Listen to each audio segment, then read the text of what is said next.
తెలంగాణ బీజేపీలో క్రమశిక్షణ కట్టుతప్పుతోంది. పార్టీ నేతలు ప్రజాప్రతినిధుల మధ్య సమన్వయం లోపిస్తోంది.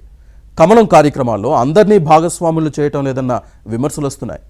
ఆలకలు, కలహాలు, అంతర్గత విభేదాలు పార్టీ పటిష్టతను దెబ్బతీస్తోందని వినిపిస్తోంది. నేతల మధ్య ఉన్న అనైక్యతతో వచ్చే ఎన్నికల్లో అధికారంలోకి రావాలన్న లక్ష్యం దెబ్బతింటోందా? ఈ వ్యవహారం పార్టీ బలోపేతానికి తూట్లు పొడుస్తుందా? బీజేపీలో ఈ పరిస్థితికి కారణమేంటి?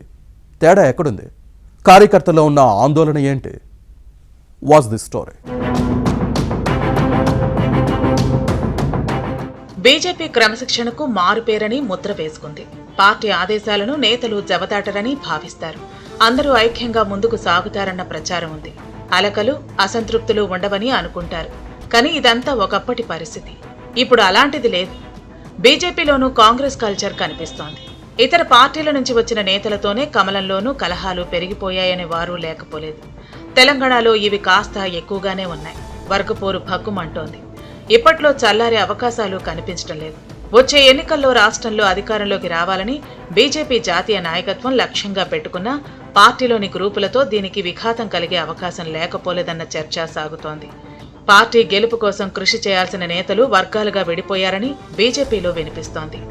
పార్టీ పటిష్టత, ప్రతిష్ట పెంచే ప్రయత్నం చేయకుండా వ్యక్తిగత ఇమేజ్ పెంచుకునే ప్రయత్నంలో ఉన్నారన్న ప్రచారం జరుగుతోంది. దీంతో తెలంగాణ బీజేపీలో గందరగోళం నెలకొంది.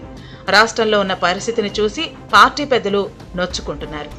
ఎమ్మెల్యేలు, ఎంపీలు పార్టీ పదవులతో పాటు నామినేటెడ్ పోస్టుల్లో ఉన్న నేతలు ఎవరికి వారే అన్న విధంగా వ్యవహరిస్తున్నారంటూ క్యాడర్ మండిపడుతోంది. ప్రజా సమస్యలపై కాంగ్రెస్ ప్రభుత్వంతో పోరాడే ప్రతి సందర్భంలోనూ కమలనాథులు తలోదారి అన్నట్టుగా వ్యవహరిస్తున్నారు. దీంతో నేతల మధ్య గ్యాప్ పెరుగుతోంది.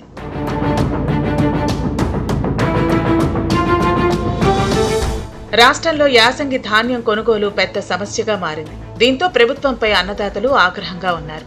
దీనిని రాజకీయ లబ్ధికి వాడుకోవాలన్న బీజేపీ రైతు గోసా, బీజేపీ భరోసా పేరిట మార్కెట్ యార్డులతో పాటు కల్లాల్లో ఉన్న పంటను పరిశీలించింది. ఈ కార్యక్రమంలో ఎమ్మెల్యేలకు పార్టీ ఎమ్మెల్సీలు సహకరించలేదన్న ఫిర్యాదులు ఉన్నాయి. దీనికి తోడు ఎంపీలు, ఎమ్మెల్యేలు వేర్వేరుగా రైతుల దగ్గరకు వెళతామని ముందుగానే అధ్యక్షుడు రామచంద్రరావుకు చెప్పారు. కానీ ఇది పార్టీలోని అనైక్యతకు నిదర్శనంగా నిలుస్తుందన్న భయంతో రాష్ట్ర అధ్యక్షుడు ఒప్పుకోలేదు.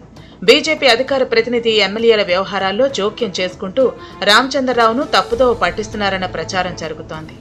ఎమ్మెల్యేలు తీసుకోవాల్సిన నిర్ణయాల్లో ఎంటర్ అవుతూ పార్టీ కార్యక్రమాలను సజావుగా సాగనివ్వటం లేదన్న గుసగుసలు వినిపిస్తున్నాయి. బీజేపీ కార్యక్రమాలపై పార్టీ ప్రజాప్రతినిధుల్లో కొందరికి సరైన సమాచారం అందటం లేదు. మే 10న సికింద్రాబాద్ పరేడ్ గ్రౌండ్స్ లో జరిగిన ప్రధాని మోదీ బహిరంగ సభ సమాచారం బీజేఎల్పీ నేత ఏలేటి మహేశ్వరరెడ్డి, మల్కాజ్గిరి ఎంపీ ఈటెల రాజేందర్ కు లేదన్న విమర్శలు వచ్చాయి. ఇతర పార్టీల నుంచి వచ్చిన వారిని వేరుగా చూస్తున్నారన్న ప్రచారం ఉంది. కేవలం హైదరాబాద్ కేంద్రంగా ఉన్న నాయకత్వమే ప్రధాని పబ్లిక్ మీటింగ్ కార్యక్రమాన్ని చూసుకుంది. మిగతా ఎంపీలు, ఎమ్మెల్యేలు సభకు హాజరవటం వరకే పరిమితం చేసింది. పార్టీ ముఖ్య కార్యక్రమాలపై బీజేఎల్పీ లీడర్ ఏలేటి మహేశ్వరరెడ్డి అభిప్రాయాన్ని పరిగణలోకి తీసుకోవటం లేదని వినిపిస్తోంది.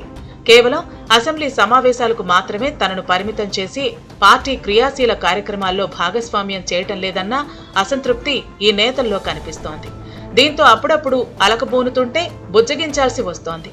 ఇలాంటివన్నీ బీజేపీకి నష్టమే. మరి భవిష్యత్తులో అయినా విభేదాలను విస్మరించి అందరూ కలిసి అధికారమే లక్ష్యంగా పనిచేస్తారా లేదా అన్నది చూడాలి.